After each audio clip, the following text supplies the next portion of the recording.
This is my ranking of games like Sea of Stars that I've played based purely on my personal experience. Each one is placed from masterpiece down to trash, depending on how strong the turn-based combat feels, how well the story and characters land, and how engaging the exploration and progression systems are. Let's get straight into the list. Triangle Strategy took a while before everything clicked with me because the opening hours felt heavy with dialogue, politics, and long scenes that barely gave me much action.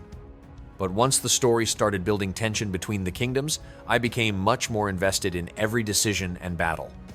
I liked how the voting system made party choices feel important instead of just selecting obvious answers, and the combat stayed fun because every map pushed me to think differently. Some fights were slow and difficult, but changing my formation and using the terrain carefully usually helped me get through them. The pixel art also looked fantastic during both battles and story scenes, especially on smaller screens, and the soundtrack stayed memorable throughout. By the end, this game easily earned a place in my excellent tier. Chained Echoes immediately reminded me why I love classic RPGs, but it also surprised me with how modern and well-paced everything felt from beginning to end. The combat kept changing because of the overdrive system, so I couldn't just repeat the same attacks without thinking, and that made even regular battles more engaging. I also liked how the game avoided unnecessary grinding since characters stayed useful naturally while progressing through the story. The world had a lot to explore without feeling bloated, and many side activities actually felt meaningful instead of existing just to waste time. Building the party, unlocking skills, and experimenting with different strategies stayed fun all the way through. The soundtrack also captured that old-school RPG feeling perfectly while still sounding fresh during major story moments. This one easily stands tall in my masterpiece tier. Suikoden 1 and 2 HD Remaster reminded me why these games are still talked about so highly after all these years, because the storytelling and character writing still feel powerful even today. I really liked how both games handled war, loyalty, and political conflict without making every side feel completely good or evil. Recruiting all the different characters and slowly building the army stayed addictive the entire time, and many story moments still carried strong emotional weight. The updated visuals and cleaner localization also made everything easier to enjoy without losing the original charm of the old releases. Some older gameplay frustrations still remain, especially with inventory management, but the fast pacing of battles and memorable soundtrack kept me engaged through both adventures. This collection fully deserved its place in my masterpiece tier. Threads of Time immediately caught my attention because it feels heavily inspired by classic RPGs like Chrono Trigger, while still trying to build its own identity through time travel and different historical eras. I liked how each setting seemed completely different, from prehistoric lands with giant creatures to futuristic cities struggling to survive after disaster. The airship travel, pirate themes, and apocalypse setting also gave the world more variety than I expected. The combat looks familiar in a good way, but the time manipulation mechanics could make battles much more interesting if they are handled well throughout the full game.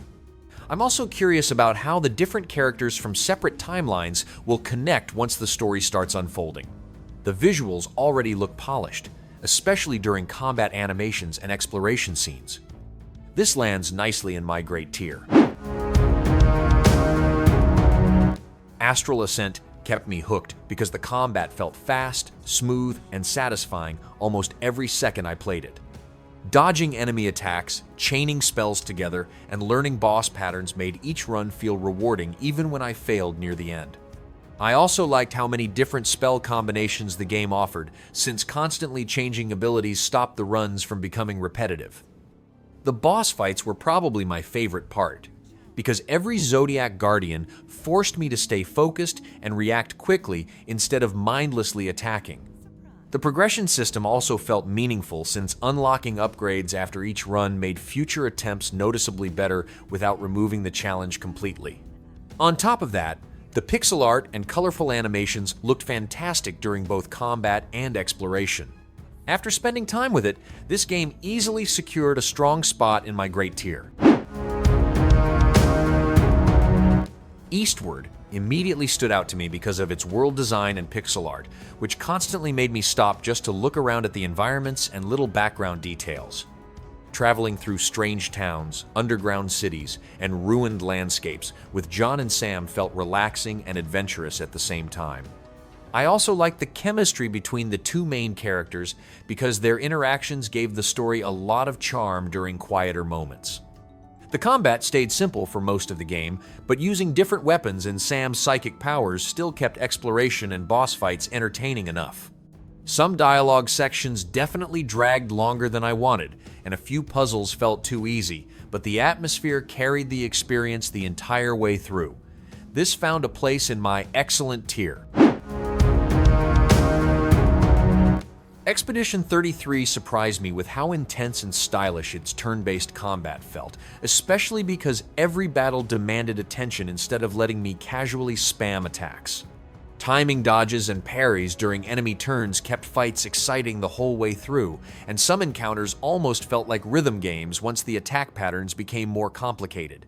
I also liked how every party member had completely different mechanics, which made experimenting with team setups much more satisfying than sticking with a single strategy. The world itself looked beautiful too, mixing fantasy environments with darker and more emotional themes about loss and survival. Even though parts of the story became messy later on, the characters and voice acting carried many emotional scenes really well. The soundtrack also stayed memorable during exploration and boss fights alike. This secured its place in the excellent tier. Octopath Traveler II felt like a massive adventure packed with memorable characters, beautiful locations, and one of my favorite turn-based combat systems in recent RPGs. I really liked how every character had their own personal story with completely different tones because it kept the pacing fresh while traveling across the world.